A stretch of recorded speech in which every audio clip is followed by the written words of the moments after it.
علیکم۔ پرہیز علاج سے بہتر ہے، اس موضوع پر آج میں گفتگو کروں گا۔ تو آپ جتنی پرہیز کرتے ہیں اتنا آپ میڈیکل ٹریٹمنٹ سے بچ جاتے ہیں۔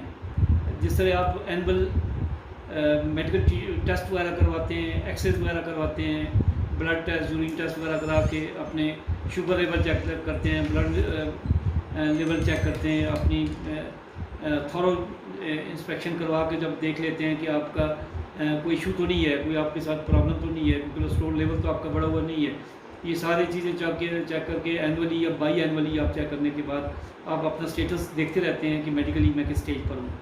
تو اگر کوئی ایشو اگر ہوتا ہے، کوئی ایسا سمٹم آپ کے ٹیسٹوں میں آتا ہے تو آپ اس کو کرتے ہیں کہ اس کو سمٹم کو ریڈیوس کیا جائے، اس کو نارملائز کیا جائے۔ اس کے لیے جو پریونٹیو کیئر ہے وہ اس کو اڈاپٹ کیا جائے۔ تو اس کے ساتھ آپ کنٹینیوسلی آپ فزیکل ایکسرسائزز کرتے ہیں اپنی باڈی فٹنس کے لیے، تاکہ اگر کوئی ایسا ایشو ہے تو اس کو آپ پہلے ہی روک سکیں، اس سے پہلے کہ آپ کا علاج شروع ہو جائے اور آپ کی ٹریٹمنٹ شروع ہو جائے، ڈاکٹر کے پاس آپ جانا شروع کر دیں۔ تو آپ اپنی فزیکل ایکسرسائزز کرنے سے اپنی باڈی کو فٹ رکھتے ہیں۔ اس طرح اپنے ڈائٹ کا بھی آپ خیال رکھتے ہیں۔ آپ ڈائٹ جو نیوٹریشن ہے اس سے آپ کنسلٹ کر کے اپنی ڈائٹ کو نارملائز کرتے ہیں۔ یہ سارے جو پروسیس ہیں ان کے ذریعے آپ پریونٹیو جو ہے نا کیور کرتے ہیں، تاکہ آپ نے کیئر کرنے سے، پریونشن سے آپ اس کو اپنی بیماری کو روک سکیں، ڈیزیز کو روک سکیں، صحت کو اپنی مینٹین کر سکیں۔ تو لہٰذا یہ انتہائی ضروری ہے۔ میں اب اس کے بعد جو لیولز ہیں پرہیز کے ان کو ذکر کروں گا۔ جو پہلا سٹیپ ہے، پہلا لیول ہے، وہ پریمیٹیو پریونشن ہے۔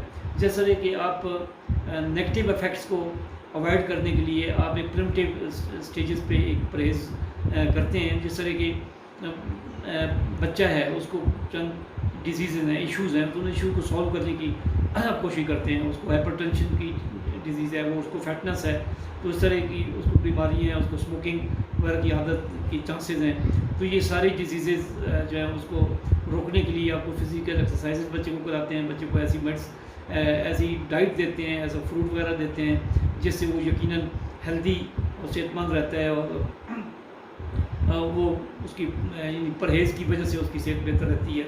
اس کو تمام ہارمفل لائف سٹائل سے بچانے کی کوشش کرتے ہیں۔ یہ پریمیٹیو پریونشن ہے، پریمیٹیو پرہیز ہے جس کو آپ اڈاپٹ کرتے ہیں۔ سیکنڈری جو اس کے بعد جو سیکنڈ نمبر پہ جو پرہیز ہے اس کو پرائمری پریونشن کہتے ہیں۔ پرائمری پریونشن کے اندر آپ ایسے کرتے ہیں کہ آپ جس طرح کہ آپ دیکھتے ہیں کہ بچے کی پیدائش کے وقت ویٹ بہت کم ہے، ویٹ لوز کر گیا، یا اس کی صحت اچھی نہیں ہے، تو اس اسٹیج کو اس سے پہلے ہی کنٹرول کر لینا چاہیے۔ جب بچہ ماں کے پیٹ کے اندر ہے تو ماں کو چاہیے کہ وہ اچھی خوراک لے، اچھی ڈائٹ لے، اچھا فروٹ وغیرہ لے، تاکہ بچے کی صحت اچھی ہو، بچے کی پیدائش کے وقت اس کا ویٹ بھی اچھا ہو، وہ ہیلدی ہو۔ تو یہ چیزیں ایسی ہیں جو بچے کی صحت کے لیے انتہائی فروٹفل ہیں۔ تو آپ کی جنرل ہیلتھ کے لیے، ویل بینگ کے لیے اور لائف کو بہتر طریقے گزارنے کے لیے یقیناً آپ کو پریمیٹیو سٹیپس لینے پڑیں گے، جن سے آپ کی ڈیزیز کنٹرول ہوگی۔ اور اس طرح کے ہارٹ اٹیک کی ڈیزیز ہیں، شوگر کی ڈیزیز ہیں، کینسر وغیرہ کی ڈیزیز ہیں، ان کو روکنے کے لیے انیشلی آپ جو پرہیز کریں گے وہ یقیناً ان کو منیمائز کرے گی، ان کو روکے گی۔ لہٰذا یہ سٹیپس پرائمری سٹیج پہ لینے چاہیے تاکہ وہ ڈیزیز اکر ہی نہ ہو، اکر ہونے سے پہلے اس کو روک کیا جائے۔ ورلڈ ہیلتھ آرگنائزیشن جو ہے وہ اس ہائی رسک کو روکنے کے لیے بہت اہم سٹیپس اٹھا رہی ہے۔ تو اس کا جو تیسرا سٹیپ ہے وہ اس کی سیکنڈری پریونشن ہے۔ سیکنڈری جو اس کی پرہیز ہے وہ جب اڈاپٹ کرتے ہیں، اس کے جو ڈیزیز کی گروتھ ہو رہی ہوتی ہے اس کو روکنے کے لیے آپ وہ سٹیپس اٹھاتے ہیں، ان کی کمپلیکیشنز کو روکنے کے لیے آپ اٹھاتے ہیں۔ ارلی ڈائگنوسس کر کے آپ اس کا ٹریٹمنٹ کرتے ہیں تاکہ اس کو اس ڈیزیز کو مزید بڑھنے سے روک سکیں، اس کی مزید آگے گروتھ کو روک سکیں، اور اس کی لیے کمیونٹی کے لیے آپ ویکسینیشن کا ارینجمنٹ کرتے ہیں اور اس کی ٹریٹمنٹ کرتے ہیں، اس کی اسکریننگ کرواتے ہیں لوگوں کی، بچوں کی، جس طرح کہ پولیو کی ویکسینیشن ہوتی ہے، اور بھی بچوں کی مختلف ٹریٹمنٹس ہیں جس سے بچوں میں وہ بیماریاں یا بڑوں میں بیماریاں وہ اکر ہونے سے پہلے ہی ان کو کنٹرول کر لیا جائے۔ تو یہ وہ ڈیزیزز ہیں جو گروتھ ہونے سے ہی اس کو سٹاپ کر لیا جاتا ہے، اس اسٹیج پہ روک لیا جاتا ہے۔ یہ سیکنڈری پریونشن ہے جو ہم اڈاپٹ کرتے ہیں۔ اس کے بعد جو چوتھا سٹیج ہے وہ ہے ٹرشری پریونشن۔